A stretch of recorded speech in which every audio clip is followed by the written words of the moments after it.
Morning. Welcome to the Unitarian Universalist.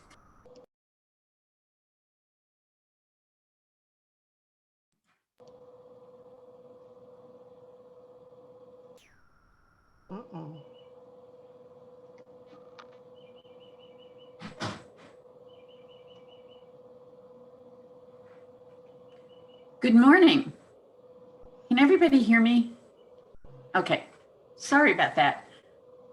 Welcome to the Unitarian Universalist Congregation of Danbury. Come into the circle of love and justice. Come into the community of mercy, holiness, and health. Come and you shall know peace and joy.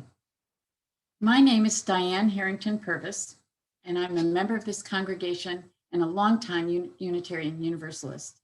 I'm so glad that you are all able to join us online this morning. Our fellowship does not depend on a gathering of our physical bodies. Each Sunday, we form a sacred time together, however we gather, just as our congregations have been doing for now 200 years. As we work to build a more just world, and in that sense of sacredness, along with deep respect, we acknowledge that our physical building is on the traditional land of the Paugussett people. If you're new, we invite you to introduce yourself and where you are connecting from in the chat box as you are comfortable. After our service, we invite everyone to participate in a breakout group for individual connections and deeper check-ins. We welcome you. Whatever the faith and traditions of your past, whatever your theological stance, whatever your heritage, whoever you are and whomever you love, we welcome you. And today, we welcome Reverend Paul Langston Daly as our guest speaker. Reverend Paul was ordained as a Unitarian Universalist minister in 1997. He has served congregations in 7 states, both large and small, as settled, interim, consulting, and contract minister. He holds a master's degree in restorative practices and youth counseling from the International Institute for Restorative Practices, and a master's in divinity from Andover Newton Theological School. He has a background in organizing, social justice work, and introducing restorative practices to congregations in conflict. Reverend Paul is a transgender man living in New Bedford, Mass., where he tells us that today he woke up to 18 inches of snow. Again, welcome to the UU Congregation of Danbury, where we welcome all in a spirit of compassion, inquiry, and service. Let us now enter a spirit of worship. Please join in our hymn of welcome, number 155, Circle Round for Freedom.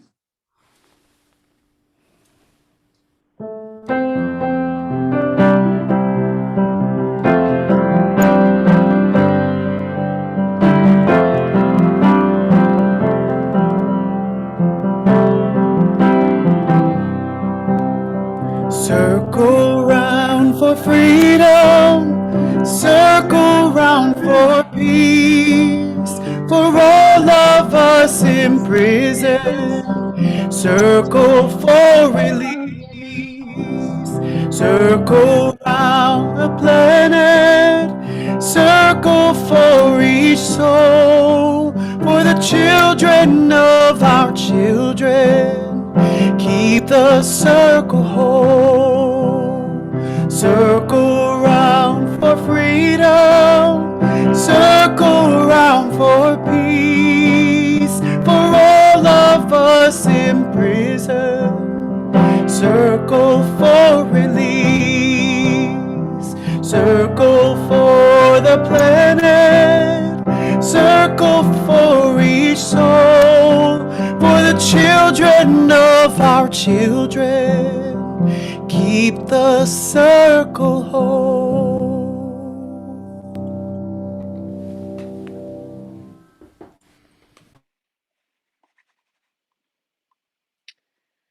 Good morning.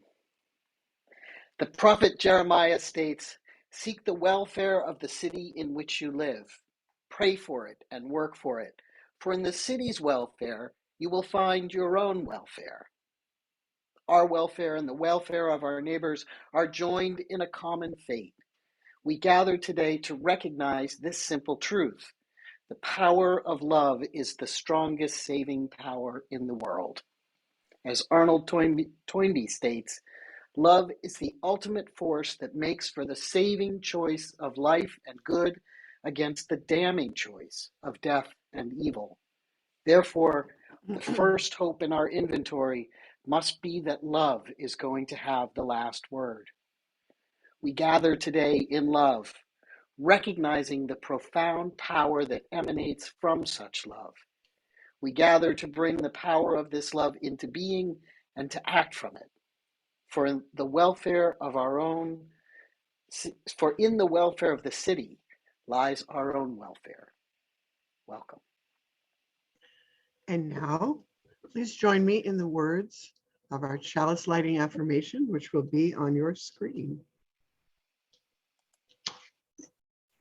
Love is the spirit of this congregation, and justice is its light. This is our covenant, to dwell together in peace, to seek and speak the truth in love, to help one another and celebrate life.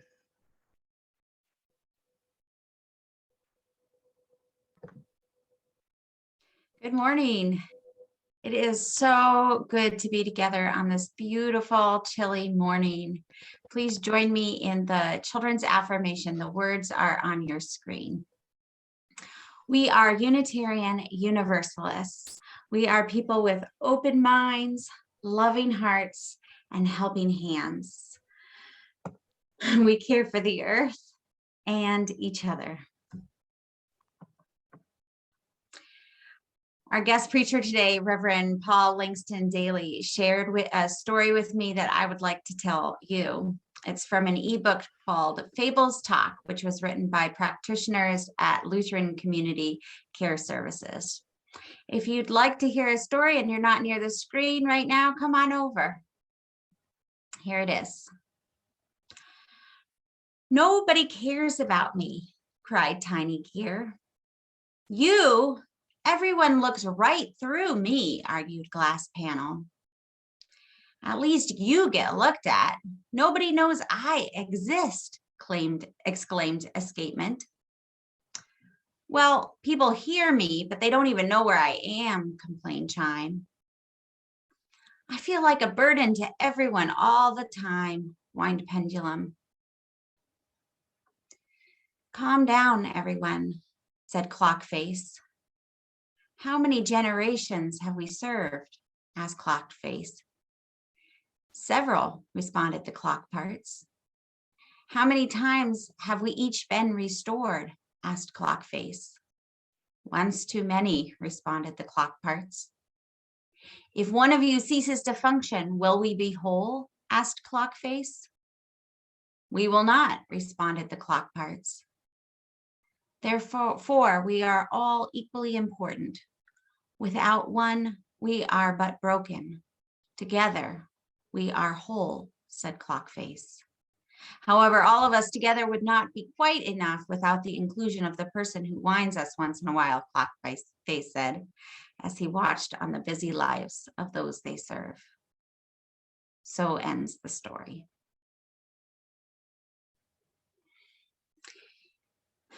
In case no one has told you today, let me go ahead and say you are part of the whole. You are beloved. You are dear. What is in your heart, your deep sorrows and your truest joys deserve tender, gentle, loving attention. So, beloved, dear ones, let me invite you now into a time to turn with tenderness, with gentleness, with loving attention toward what is in your heart.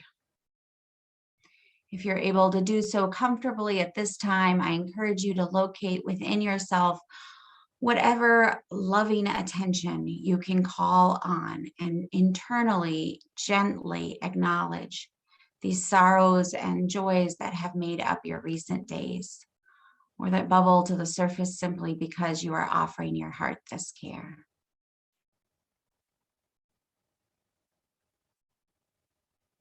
And let us also turn toward the whole and all its parts again with tender, gentle, loving attention, so that we may hold the sorrows and joys of this community together.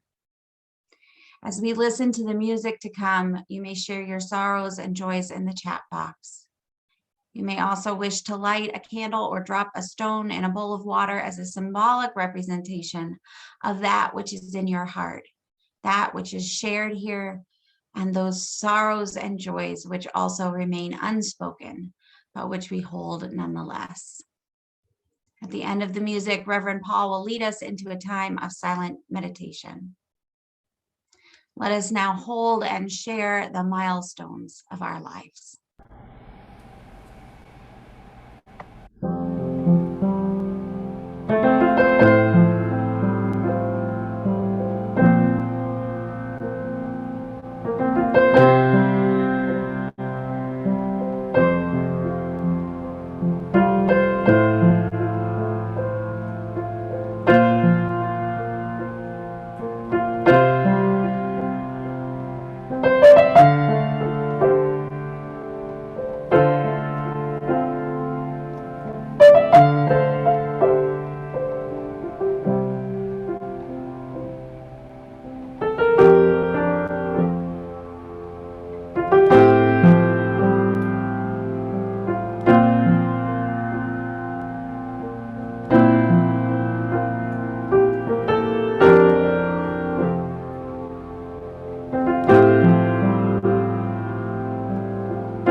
At this time, I invite you into silent reflection.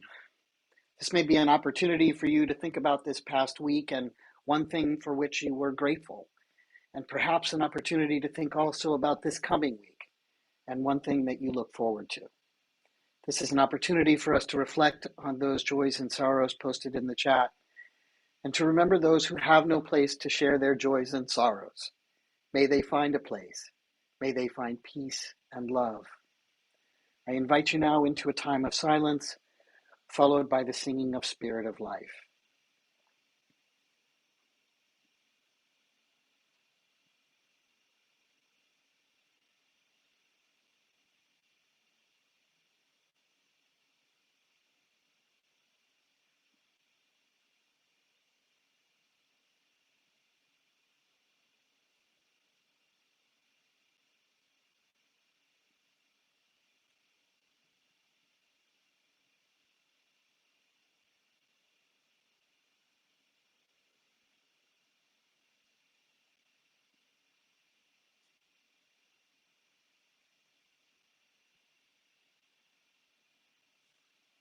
Blessed be the silence.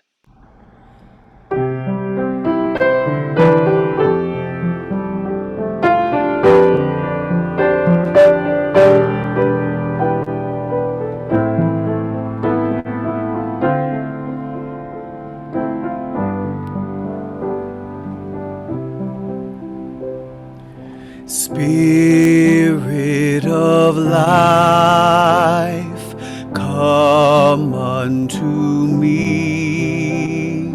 Sing in my heart all the stirrings of compassion.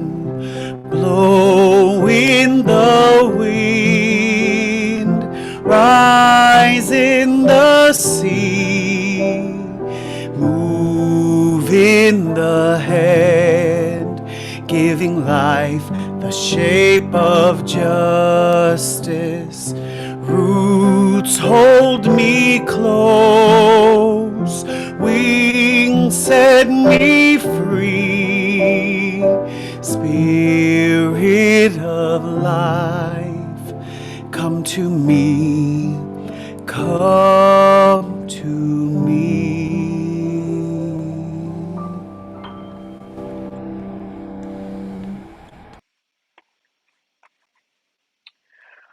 Our reading this morning is titled The Opposite of Injustice is Compassion by Charlotte Janko Beck. She was a Buddhist teacher and a lecturer, and this reading is offered through a Buddhist lens and directed particularly at those who are practitioners of meditation. This essay is from the section on justice in her book, Nothing Special, Living Zen. She writes,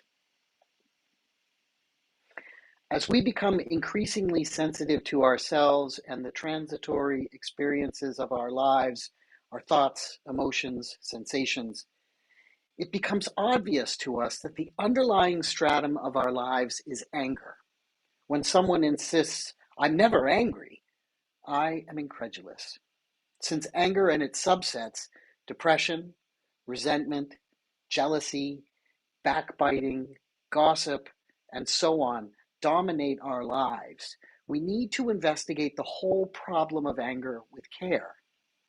For a life free of anger would be the promised land of milk and honey, nirvana, an existence in which our own worth and that of others is a blessedly confirmed reality.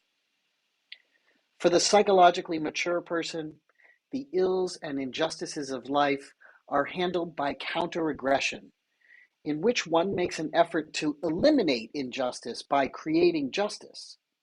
Often such efforts are dictatorial, full of anger and self-righteousness. In spiritual maturity, the opposite of injustice is not justice, but compassion. Not me against you, not me straightening out the present ill, fighting to gain a result for myself and others, but compassion, a life that goes against nothing and fulfills everything. Anger is based on judgments, whether of ourselves or others.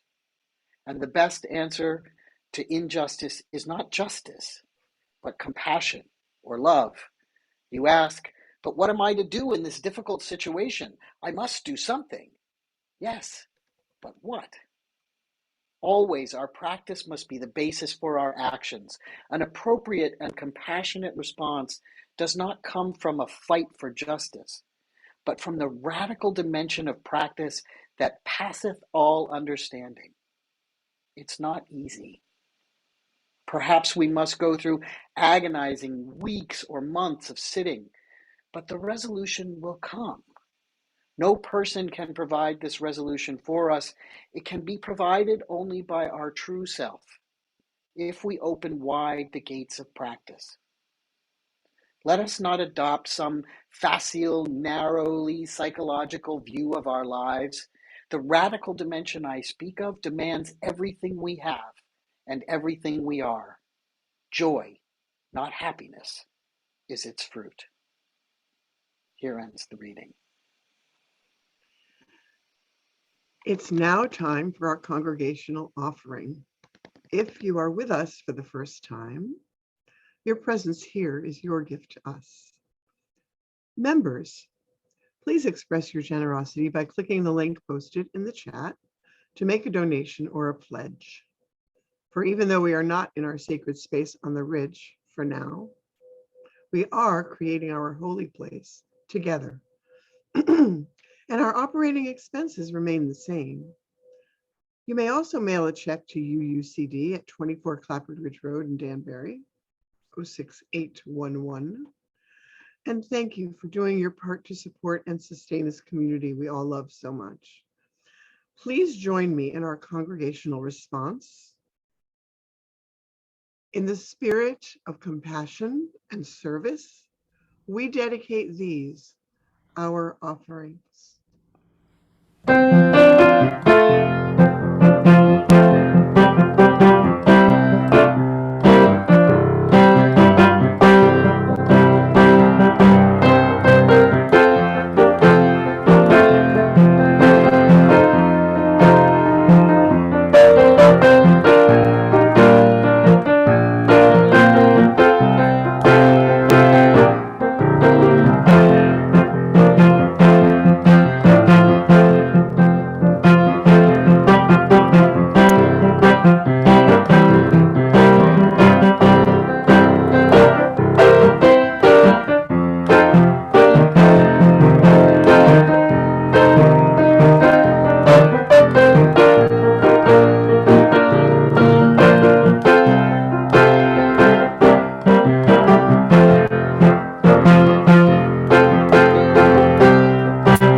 It's good to be here among you today. I speak to you from the lands along the Acushnet River, lands originally belonging to the Pocasets in the area we now call New Bedford, Massachusetts. I'm grateful for the opportunity to be with you this morning. The day after a wicked snowstorm is a good time for reflection, both individual reflection and collective reflection. I hope everyone made it safely through. As I think about our history of Unitarian Universalism, I recognize that we are steeped in social justice, grounded in relationships and care for life. For generations, we have worked for human and civil rights of the marginalized and the dispossessed. One such area is that of the criminal justice system. UUs have advocated for prison reform and rehabilitation for decades, especially given the biased and racist nature of our prison industrial complex. What we know about our current criminal justice system is that it is fundamentally broken. Private prisons designed to generate cheap labor for businesses, and more importantly, shares for its investors, have pushed an agenda that encouraged incarceration even for minor crimes. And our prisons have been incubators for COVID-19. Little has been done to care for those inside the system. The inherent racism in this system is clear to all who have eyes to see and ears to hear. But some may still approach those in prison with an attitude of, well, they deserved what happened to them. They broke the law. They knew the consequences and they should have made different choices. I invite you to think about your own history as a youth. I bet some of you behaved in ways that would get you arrested today. I know I did. Or consider any of the millions of little things that people of color are harassed and arrested for each day. We should be critical when we hear about long rap sheets as Black and brown people are targeted from a young age and about with minor infractions, constantly noted and marked up, added in ways that are not always just.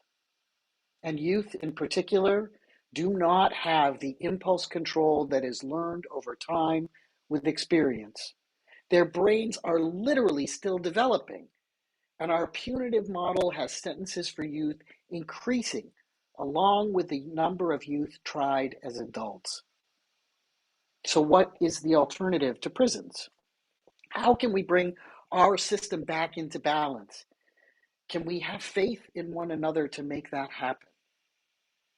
First, I think we must acknowledge that there are people who may never be redeemed in this life.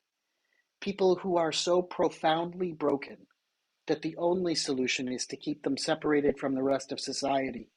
People who will never be able to participate in society, no matter how much work is done to help them heal. And they are a very small minority. But what about the vast majority, those who are not profoundly broken? The people who are misguided or desperate, or those looking for an easier, softer way?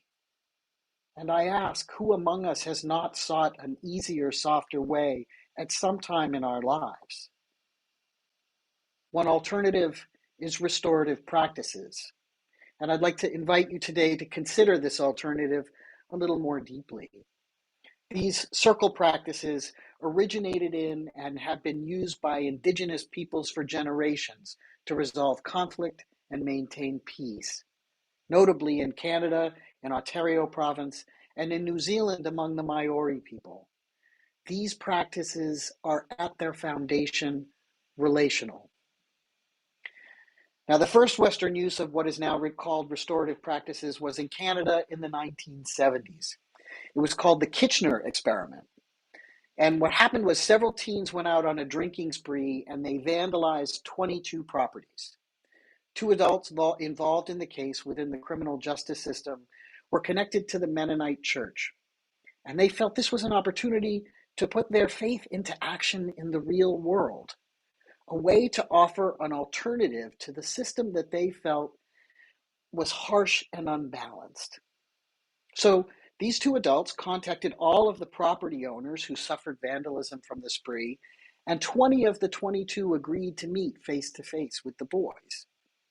As they listened, the boys learned about the impact of their actions, and they also kept a financial record of the damage they had caused. They came to understand the kind of fear and depression and sadness that comes when someone has violated something that we own or love. These young men went back eventually. They returned to each home with an apology and a check to repair or replace the things they had damaged. They learned a valuable lesson. Their actions had an impact on others. They also repaired the damage they had done to the best of their ability and were welcomed back into their community in a caring and loving and supportive way. The success of this experiment led the Mennonites to continue this work, and by the 1980s, Howard Zehr had defined some major differences between criminal justice and what he called restorative justice. Restorative justice takes a different approach to crime and to social relationships. It acknowledges and uses the truth that at its core, society is created by relationships. And these practices are countercultural. They're about taking the time to build and repair relationships. They are not transactional, but instead call us, as Jewish theologian Martin Buber described into I-thou relationships, to recognize the sacred, the holy, the divine, the inherent worth and dignity in each and all. So if we compare these different views, restorative justice believes that crime is a violation of people and relationships, not a violation of the law and the state. As such, crime leads to obligations rather than guilt, as we saw from the young men in the Kitchener experiment. They felt obligated to repair the damage they had done. They didn't try to get away with anything. And justice involved all of the parties, the victims, the offenders, the members of the community or stakeholders, all of them in an effort to repair the harm and to make things right. The two adults, the families that were harmed, and the youth came together to understand what happened and how to prevent it from happening again. In the criminal justice system requires that the state determine blame and impose punishment. The boys did this bad thing and must be punished. The only parties necessary are the offender and the state. The families have no contact or connection, no opportunity to interact or ask questions. So the central focus here is offenders or criminals getting what they deserve. And for the offender, the focus is on how to get away with it. In restorative justice, the central focus is the needs of the victim and the offender's responsibility for repairing the harm. Those whose property was damaged were given the opportunity to confront the boys, and the boys were given the opportunity to accept responsibility for their actions. In short, these two models answer different questions. Criminal justice asks, what law has been broken? Who did it? What do they deserve? Criminal restorative justice asks, who has been hurt? What are their needs? Whose obligations are these? Restorative justice is not an easier, softer way. It holds people accountable for their behavior and asks them to truly repent, to ask for and to accept forgiveness. And I remind you that these practices are countercultural. They're about taking time to build and repair relationships, I-thou relationships, to recognize the sacred, the holy, the divine, the inherent worth and dignity in each and all. But these practices aren't just for the criminal justice system. There are elements to these practices that can be used at home, at church, at work, with family, in everyday situations. And one of the tools that any of us we can use when we're facing a conflict or a difficult situation is to stop and ask a few basic questions. Questions that keep the focus on who has been harmed, what they need, and how that harm can be repaired. We have to slow down and invest in the relationships by listening. These questions also offer us an opportunity to step away from blame and shame, to engage in curiosity, and to encourage others to think more deeply about what happened. So these questions we can ask anytime begin with what happened. Then we might ask, what were you thinking at the time? And what do you think now about what happened? Who's been affected by what happened here? And in what way? And what needs to happen to make things right, to repair the damage or the harm that was done? These questions can help us refocus. And as I said, they can take the blame and the shame out of the conversation, offering opportunities for reflection and new insight. We can ask these questions anytime something happens, and we can share with one another the deep responses and the opportunities for an I-thou connection. All humans are hardwired to connect. Just as we need food and shelter and clothing, human beings need strong, meaningful relationships to thrive. And these practices fly in the face of everything that our society has been pushing for the last 4 years. They're about taking time to build relationships. They're about I, thou. They're about vulnerability and openness and honesty. In a world fraught with conflict and polarization, in communities fighting to break the school to prison pipeline in all the ways that matter, let us take the time to recognize one another as souls on the journey. Let us place relationships and the sacredness of all life at the center. May it be so. Blessed be, and amen.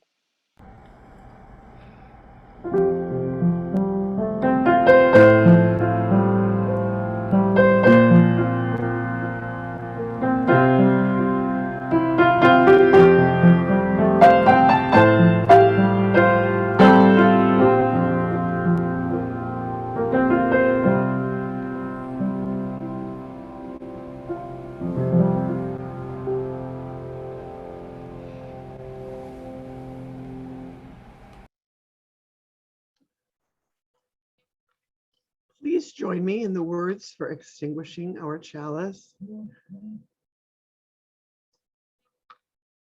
Can you hear me? Can you hear me now? We extinguish this flame, but not the light of truth, the warmth of community, or the fire of commitment. These we carry in our hearts and out into the world until we are together again.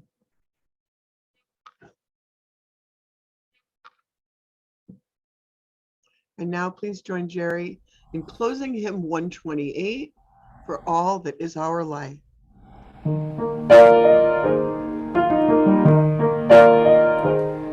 For all that is our life, we sing our thanks and praise.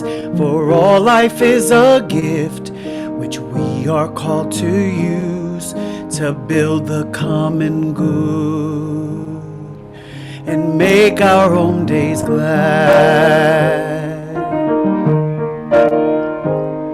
For needs which others serve, for services we give, for work and its rewards, for hours of rest and love, we come with praise and thanks for all that is our life. For sorrow we must bear, for failures, pains, and loss, for each new thing we learn, for fearful hour that pass, we come with praise and thanks for all that is our life. For all that is our life, we sing our thanks and praise. For all life is a gift which we are called to use to build the common good and make our own days glad.